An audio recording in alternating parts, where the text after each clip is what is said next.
Okay, so are you ready to dive in? I am. I'm excited for this one. Me too. One Night Forgotten.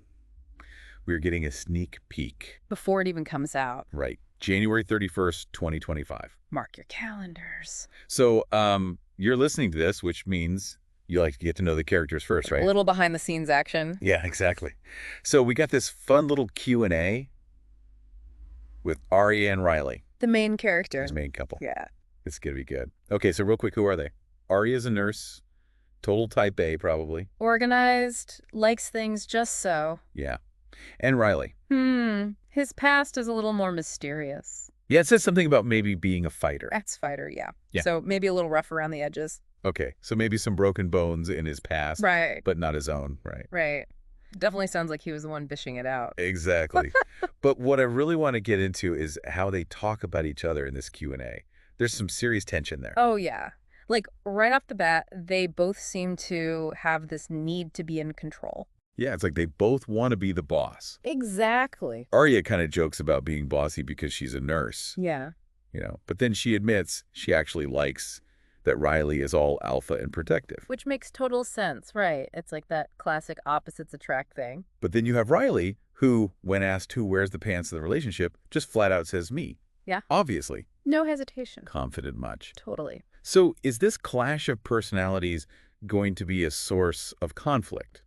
Or is it going to be one of those things that, like, makes them even hotter for each other? Ooh, that's the big question. I mean, that kind of push and pull can be so exciting. Right. But especially with Riley's background, it could also lead to some serious fireworks. Yeah, someone with that kind of past, always being in control. And then you have Aria, who's strong and independent. It's almost like they're setting themselves up for trouble.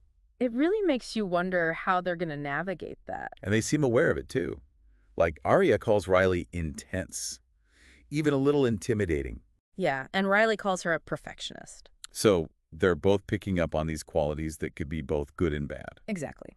So will these differences be what breaks them? Or will they somehow make it work? Ooh, good question.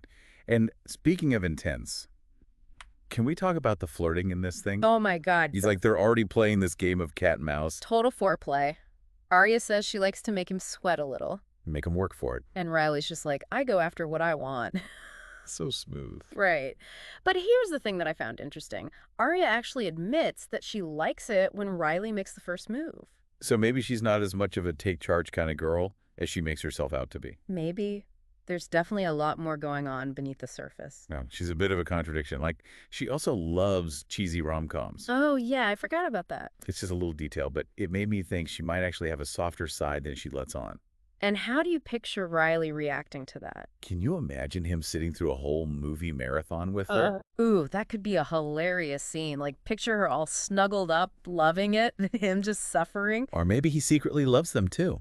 Now that's a twist. Right. It's these little things that make you want to read the book and see how it all plays out. Totally. Oh, and another thing. Remember the question about weaknesses? Uh-huh. Aria's is either chocolate or Riley's smirk, which I thought was pretty cute. Definitely flirty. But then Riley's answer. Just straight up Aria. Intense. Super intense. It's like he's acknowledging that she already has some kind of hold on him. Yeah, even though this is just supposed to be, like, a fun Q&A. And can we talk about the fact that they both admit to being stubborn? Oh, they're totally gonna butt heads. Riley says he always wins, though. Typical. So are they gonna be able to compromise at all? Or is their stubbornness gonna be, like, a deal breaker? So, okay, big picture. We have Aria, strong, independent woman. And then we have Riley, our brooding, maybe a little possessive ex-fighter, who totally has a thing for her. Oh, and they both want to be the one in charge. It's giving enemies to lovers. It's giving forced proximity. It's giving, we've got to read this book, ASAP. Right. It's like all the best tropes rolled into one. Plus a whole lot of mystery and sexual tension. Yes. So what do you think? How is all of this going to shake down? I don't know. Will they crash and burn, or will they figure out how to make this crazy dynamic work? We're going to have to wait until January 31st to find out. One Night Forgotten. But one thing's for sure. It's going to be explosive. It is. All right, thanks for geeking out with me. Anytime.